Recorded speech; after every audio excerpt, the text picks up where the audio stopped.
From a secret forward airstrip in western Ukraine, an F-16 fighter jet lifted off the ground. It carried a payload of two American-made JDAM precision-guided bombs, each weighing 454 kilograms. The target, a fortified underground command complex hidden beneath the occupied city of Oleshki. For weeks, Ukrainian intelligence had tracked activity at the site. Drones hovering just outside Russian air defense range confirmed the telltale signs. Antennas rotating, doors opening, staff moving in and out. The underground bunker wasn't just another command post. It was a nerve center of an entire Russian sector, hosting top officers who coordinated artillery strikes, drone operations, and supply lines. This mission was not about damaging walls or disabling radars. It was about cutting the head off the snake. Inside the bunker at that very hour were 25 Russian officers, battalion commanders, staff chiefs, logistics planners, and communications experts. Their elimination would paralyze operations across dozens of kilometers of front. The operation had been prepared for nearly a month. Every detail was calculated to the second. The timing of the flight, the altitude, the angle of the climb, even the delayed fuses on the bomb that would allow them to penetrate deep into the bunker before detonating. When the F-16 took off at 14:57, there was no room for error. The pilot was ordered to fly at dangerously low altitude, just 50 to 60 meters above ground, to stay below Russian radar coverage. One mistake, one gust of wind, one uncharted obstacle, and the mission would end before it began. But success meant something greater, decapitating Russian command with a single strike. The F-16 skimmed across the Ukrainian countryside, so low it seemed to brush the treetops. At times, the altimeter read just 52 meters. Every movement had to be exact. A single error, and the fighter could plow into the ground at nearly 900 kilometers per hour. But at this height, the jet was invisible to most Russian long-range radars. The illusion of silence. To the enemy, the sky appeared empty. Russian S-400 operators, posted over 100 kilometers away, swept their scopes and saw nothing unusual. Their screens lit up instead with decoys. Small UAVs released minutes before, programmed to fly high and transmit false signals. The Russians locked onto the drones, believing they were intercepting a serious threat. Missiles fired, exploding harmlessly in the upper atmosphere. The real predator remained below, a shadow racing across rivers, ridges, and abandoned fields. The first reaction. At 15:12, the Russians finally realized something was wrong. Medium-range Buk M3 batteries near Novokakhovka detected a fleeting trace, a fast-moving object crossing an unusual altitude. Alarms rang, crews scrambled, missiles were primed. But before they could get a lock, the signal vanished again, masked by jamming pulses from Ukrainian electronic warfare teams. Frustration spread through Russian command channels. Operators shouted over radios, unsure they were tracking birds, drones, or something far deadlier. The final stretch.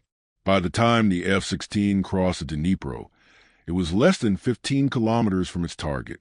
Russian anti-air gunners in Oleshki raised their eyes, but they heard nothing until it was too late. The roar of the jet came only in the last seconds, a thunderbolt tearing the silence. The pilot armed his dams. The underground bunker was now just minutes from destruction. At 15:16, the F-16 reached its attack vector. The pilot climbed slightly, leveled his sights, and released the payload. Two JDAM dropped free from the pylons, their wings unfolding, navigation systems snapping to life. For a moment, they were silent shadows against the gray sky, and then they dove. The descent. The bombs screamed downward, each guided by GPS coordinates refined for weeks. Their target. The camouflaged entrances and reinforced sections of the underground bunker. From the ground, Russian soldiers looked up in shock, too late to react. Sirens wailed, but there was no time to run. Penetration. The first JDAM slammed into the hillside above the main tunnel entrance. Instead of detonating instantly, its delayed fuse activated. The bomb burrowed deep into the earth before unleashing its 450 kilograms of explosives. The shockwave ripped through concrete blast doors, collapsing the entry shaft in a single thunderclap. The second JDAM struck even deeper. It penetrated ventilation shafts and maintenance tunnels, then exploded. The blast traveled like a storm through the underground labyrinth, igniting fuel stores, shattering equipment, and tearing through command rooms packed with officers. The inferno underground. Those inside had no chance. Maps scattered, radios went dead, walls caved in. Flames raced through corridors as oxygen was sucked out in an instant. Dozens of staff officers, the very core of Russian command in the sector, were buried alive or incinerated in seconds. Above ground, the earth itself seemed convulsed. A plume of fire and dust shot skyward, followed by rolling waves of smoke. Secondary explosions erupted as ammunition stored inside ignited. Locals kilometers away felt the tremors under their feet, mistaking it for an earthquake. In just under 30 seconds, what had been a fortified, supposedly impenetrable bunker was reduced to rubble and silence. The strike was over, but its consequences were only beginning. Within hours, Ukrainian drones flew over Oleshki to assess the strike. Their thermal cameras recorded a chilling scene. The hillside where the bunker entrance had been was now a smoking crater. Ventilation shafts were sealed with rubble, and no movement came from below. Radio intercepts told the rest of the story. Confused Russian units calling for orders that never came. Commanders shouting into silence, reports of loss of contact with entire staff groups. It was clear. The command hub had been obliterated. Satellite images the following day confirmed the devastation. What once appeared as reinforced entrances and antenna fields had vanished into blackened scars. Even international analysts who reviewed the data agreed. The bunker was gone, and with it, dozens of officers. Collapse on the front line. The effects were immediate. Russian artillery batteries, which had relied on real-time coordination from the bunker, fell silent for days. Drone flights over Ukrainian positions dwindled, lacking the operators who once guided them from the underground hub. Supply convoys stalled, unsure where to deliver fuel and ammunition without central orders. In some sectors, Russian troops even withdrew temporarily, afraid to advance without coordination. For Ukrainian units, the change was palpable. It felt like the front went quiet, one soldier reported. For the first time in months, there were gaps in shelling, and the skies were less crowded with enemy UAVs. The strike had not only killed officers, it had torn out the brain of Russia's local command network. The Kremlin's response. In Moscow, the strike was described on state television as an unfortunate accident at a logistics facility. But insiders knew the truth. Intercepted communications revealed chaos. Emergency meetings, reassignments, frantic attempts to rebuild command structures.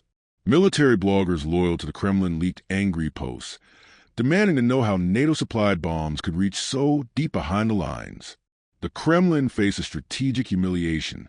Its underground bunker, advertised as invulnerable, had been reduced to rubble by just 2 precision weapons. It wasn't just a physical loss. It was a blow to the myth of Russian invincibility, a turning point. Analysts across Europe called it one of the most significant precision strikes of the war. By eliminating so many officers in one blow, Ukraine had reset the balance along an entire sector. It showed that no amount of concrete, no tunnel depth, no camouflage could protect Russian command from Western-guided precision. For Ukraine, it was more than a victory. It was proof that the tools of modern warfare, intelligence, precision, and daring, could overcome even the deepest fortifications. The dust had not yet settled when the meaning of the strike became clear. This was not just another bombing run. It was the erasure of an entire command structure in a single moment. The underground fortress, once advertised as invulnerable, had collapsed like a house of cards. For the soldiers on the front, Ukrainian troops felt the change instantly. Positions that had endured months of unrelenting artillery suddenly heard silence. Drone swarms that once filled the skies were grounded. For the first time, small Ukrainian units could maneuver without being relentlessly tracked. To them, the strike was not an abstract military event.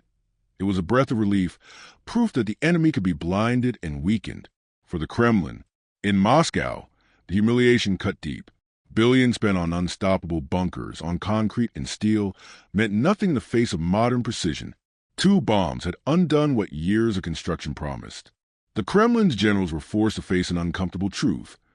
Their rear lines were no longer safe, and no command post, however deep, could guarantee survival.